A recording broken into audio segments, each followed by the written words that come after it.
ये दिवाली के आते ही ना इतनी सफाई करनी पड़ती है कि कूड़ा कितना भी निकालो कभी नहीं होता। ऊपर से प्लास्टिक।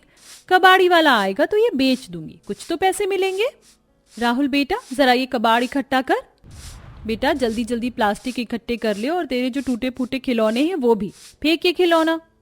नहीं माँ, ये मेरा सबसे पसंदीदा खिलौना है, मैं इसे नहीं फेंकूंगा। पहले भी आपने मेरा जरा सा खिलौना टूटने पर कबाड़े में डाल दिया था और आप दिलाते भी नहीं हो नए खिलौने।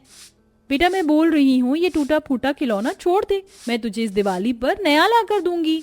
ये सुन राहुल एक बोरी में प्लास्टिक भर देता है। तभी कबाड़ी वाले के आते ही सुप्रिया उसे रोक कर रद्दी और कबाड़ा देती है।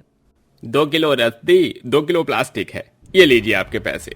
ओहो भैया, ये तो सिर्फ 40 रुपए दिए हैं आपने, 12 रुपए किलो रद्दी जाती है, ऐसे करोगे क्या?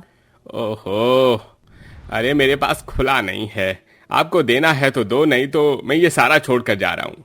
ओहो, कबाड़ा यहीं पड़ा रहेगा तो घाटा होगा, इससे बढ़िया कुछ पैसों में निकाल ही देती हूँ। अच्छा, दो 40 रुपए ही। इन पैसों से तो मैं राहुल के लिए कोई खिलौना नहीं ले पाऊंगी और पता नहीं इसके पापा पैसे कब लाएंगे। कबाड़ी वाला कबाड़ा लेकर चला जाता है। सामने से अमीर पड़ोसन बहू हंसते हुए कहती है तुम लोगों की यही प्रॉब्लम है, तुम गरीब इसलिए हो क्योंकि तुम्हारे ये मामूली से कबाड़ कबाड़ी वाले को लेने पड़ते हैं। चंद पैसों के लिए तुम कबाड़ी वाले से लड़ रही थी और उन पैसों से अब तुम अपने बेटे के लिए खिलौना लाओगी। अब इसे गरीबी नहीं कहें तो क्या कहें?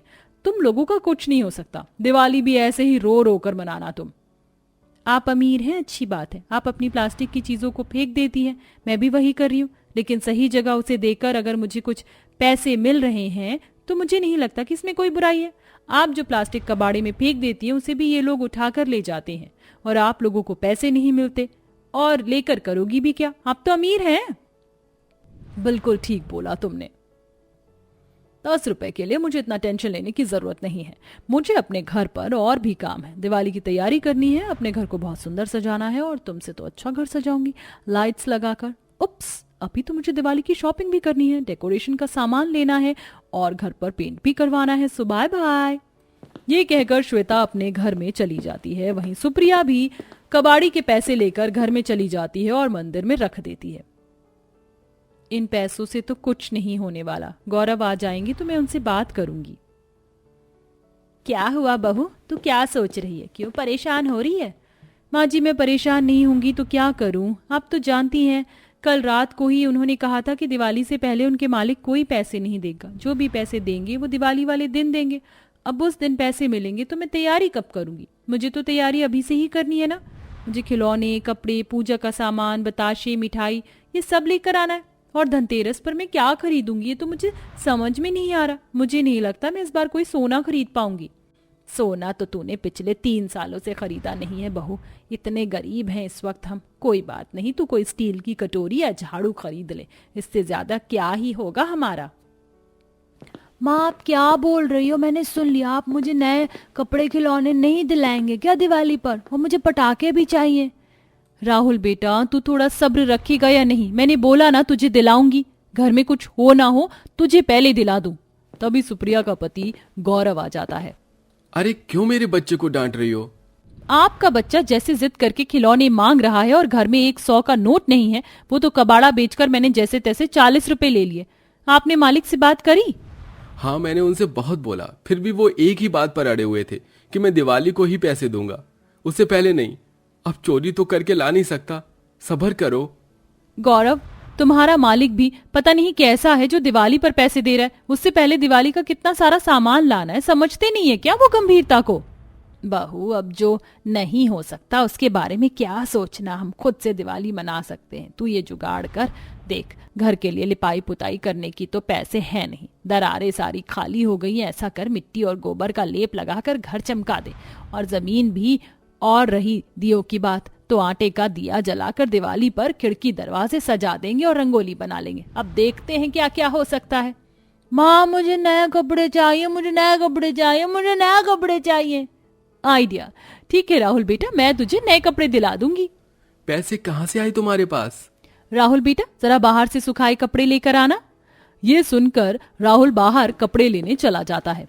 मैं बताती हूँ आपको, पिछले साल इसके कपड़े छोटे हो गए थे और मेरे पास साड़ी का एक नया कपड़ा है जो ब्लाउज में से बच गया था। मैं उन्हीं कपड़ों को मिक्स करके इसके लिए नए कपड़े बनाऊंगी। आप सब उसे बोल देना कि मैं कपड़े खरीद के लाई हूँ, ठीक है? मुझे भी नहीं अच्छा लग रहा अपने बच्चे को बेवकूफ बनाना, लेकिन मजबूरी है। ठीक है बेटा, 3 दिन में दिवाली है, हमें आज से ही ये काम शुरू करना होगा। गौरव जी, आप भी करवाएंगे? ठीक है। फिर दोनों गरीब पति पत्नी मिट्टी गोबर को मिलाकर घर की सारी दीवार भर रहे थे और लीप रहे थे। फिर वो जमीन पर भी इस मिश्रण का उपयोग करते हैं जिससे घर और जमीन नए लगते हैं। वहीं अमीर पड़ोसन घर के बाहर एशियन पेंट करवा रही थी। उसके 2-4 मजदूर दीवारों पर पेंट कर रहे थे तो कुछ मेन गेट पर। ये देखते ही एक बार फिर अमीर पड़ोसन ताना मारती है, कितनी गलत बात है ना, तुम लोगों के पास इतने पैसे भी नहीं कि घर के बाहर पेंट करवा सको, इसलिए इस बदबूदार गोबर और मिट्टी को लगा रहे हो। कोई बात नहीं, एशियन पेंट लगाओगे? अभी कैसे, घर भी तो झोपड़ी जैसा है ना, लेकिन मेरा घर देखो, कुछ देर में इतना अच्छा लगेगा कि मैं खुद भी तुम्हें नहीं बता सकती। और उसके बाद मैं इतने अच्छे अच्छे रंग बिरंगी लड़ी लेकर आई हूं और सजाने का सामान, तुम पागल हो जाओगी। मुझे ये देखकर पागल होने का कोई शौक नहीं है। मेरा घर जैसा है, जितनी मेरी गुंजाइश है उतना करके भी मैं अपने घर को संवार सकती हूँ। अगर आप सोचती हैं कि मुझे आपकी बातों से जलन होगी तो आप गलतफहमी में जी रही हैं। आजकल बहुत भाव बढ़ गए इस गरीब के। अपना दिवाली का घर इतना अच्छा सजाऊंगी कि इसको जमीन पर ले आऊंगी। तभी श्वेता का बेटा आकाश आता है। माँ मुझे दिवाली पर जलाने के लिए बम पटाखे चाहिए, दिवाली आने वाली और आज भी पटाखे दो ना, आप लेकर आई थी ना कल। हाँ बेटा, मैं बहुत सारे बम पटाखे लेकर आई हूँ, ऊपर जाकर स्टोर रूम से ले ले। मेरा बच्चा तो 4 दिन तक दिवाली मनाए, इतने पटाखे लेकर आई हूँ मैं। वैसे सुप्रिया, तुमने अपने बेटे के लिए पटाखे खरीदे? नहीं, प्रदूषण करना अच्छी बात नहीं होती है। दिवाली को दिवाली की तरीके से मनाना चाहिए। जिस पर पैसे नहीं होते ना, वो गरीब लोग ऐसे ही बातें करते हैं। तुम लोग नया पेंट नहीं करवा सकते, पटाखे कहाँ से लाओगे? ये कहकर श्वेता घर में चली जाती है और दिवाली की आर्टिफिशियल चीजों से डेकोरेशन करवाती है।